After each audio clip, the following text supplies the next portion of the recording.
This is Umar for BoxNation in association with Global Next Trade. Well, it's all getting real now for Joshua Buatsi. The Queensbury banner's there. George Warren, of course, so enthusiastic about you coming on board. We heard him speak there. And really, I just spoke to him there and he said, all being well against Zack Parker, which is obviously a tough fight, and you know that yourself. It is world titles. And that's, I guess, why you joined Queensbury, Josh. Exactly. That's the actual reason. People ask me why Queensbury and why now. Well, like you said, they've said, look, get this one out of the way, and what you've been asking for is what will be provided. So I'm in no doubt that this is the right move to make. And I've been asked as well, are you excited? Are you to see that? And I've told people, I'm not.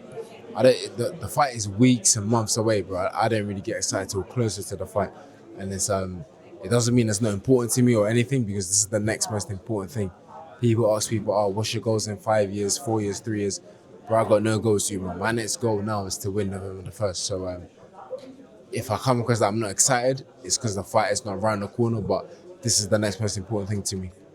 In camp then, are you one of those guys that sleeps, drinks, eats their opponent, i.e. Zack Parker always going to be on your mind, or is it just about you? It's about me improving myself. But of course, yes, when I wake up and I'm like, I feel a bit tired today, we think Parker and we're awake. We're going to do what we got to do. But no, I always think about improving myself. Josh, what kind of Zack Parker do you expect at this stage of his career? Well, I'll be honest, I haven't seen much of him to say I'm expecting this type or that type. I just expect a hungry fighter that knows that winning this fight is going to take him to another level. And that makes a dangerous opponent, do you know what I mean? So it's for me to make sure that I'm good and I get my stuff sorted out.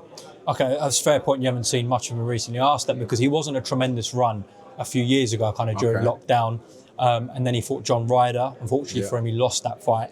And he's kind of lost that knockout streak, that momentum recently. But I guess if he's going to have a fire relit, someone like you, your name, will bring that out of him. Yeah, exactly. So I have to make sure that I'm ready and, expect a good version of him. I don't expect a bad version of him. Again, like I said, I haven't watched him to know what version, but I'm expecting a good fight.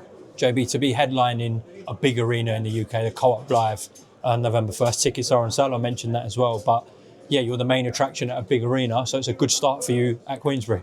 It is. It doesn't excite me, as I said earlier on, but when I look at the other side of it, Umar, bro, where I come from, doing stuff like this is mad.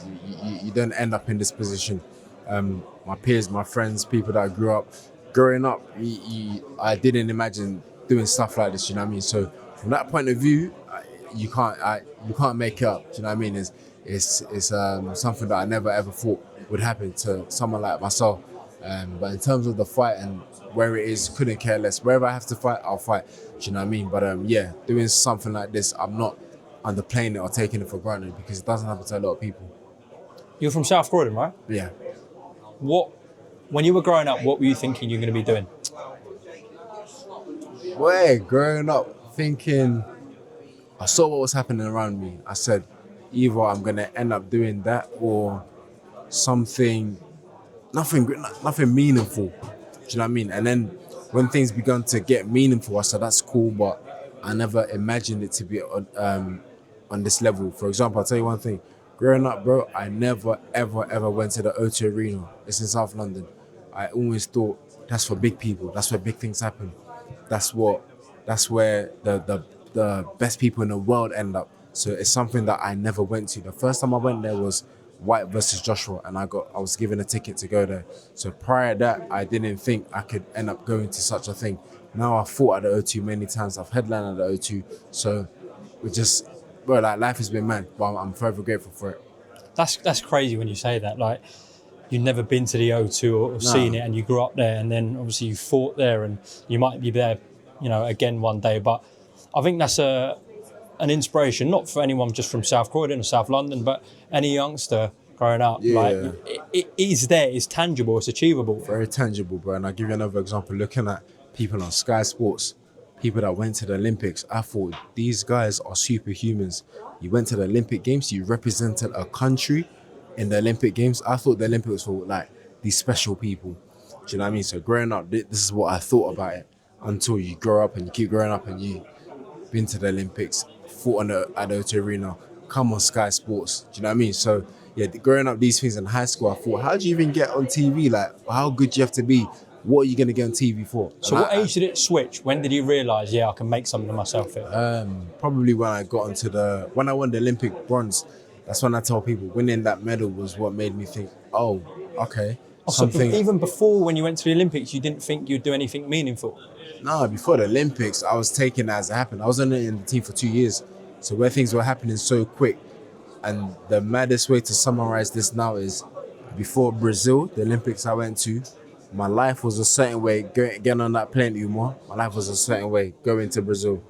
Since I've come back from Brazil, bro, my life never been the same. That's how I can summarize it. I don't know what else to say to you. I remember my life before Brazil. Go on the plane at Heathrow, boom, went Brazil.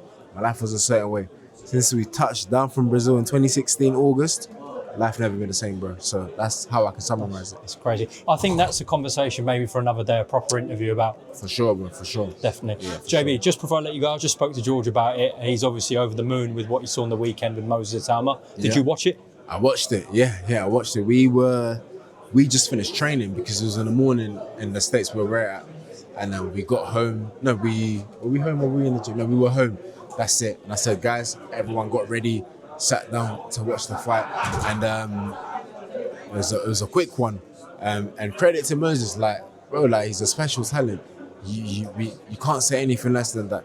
He's a special talent. And in the same breath, I almost say credit to White, man. Credit, bro. As they said, no one wanted to step in, and he did. And boxing, from how close you watch it, from wherever you sit, it's a dangerous sport. And you got to have balls to get in there, so credit to him too, man.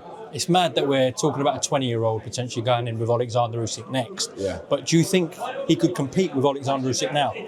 Boxing is a sport where there's 2 hands, 2 legs, but I think that the experience Usyk has got right now, I wouldn't say so. Again, I'm not a boxing expert, but we're talking about someone that's unified 2 divisions, and I think he's unified the heavyweight division twice. So let's be honest, bro, we're not talking about any guy that's just holding 1 belt. This is, again, the best of the best. So let's be realistic again. But in the same way, I'm not a manager, bro. I'm not a promoter or whatever it is. But you can see the talent of the kid, right? Absolutely. It's undeniable. The way, but watching him against White, how relaxed he was on the technique and how perfect the shot selection was. Hats off to him, man. JB, always a pleasure. Have a good camp. Thank you, bro. We'll see you back here and fight. Yes, sir. Thank you, bro.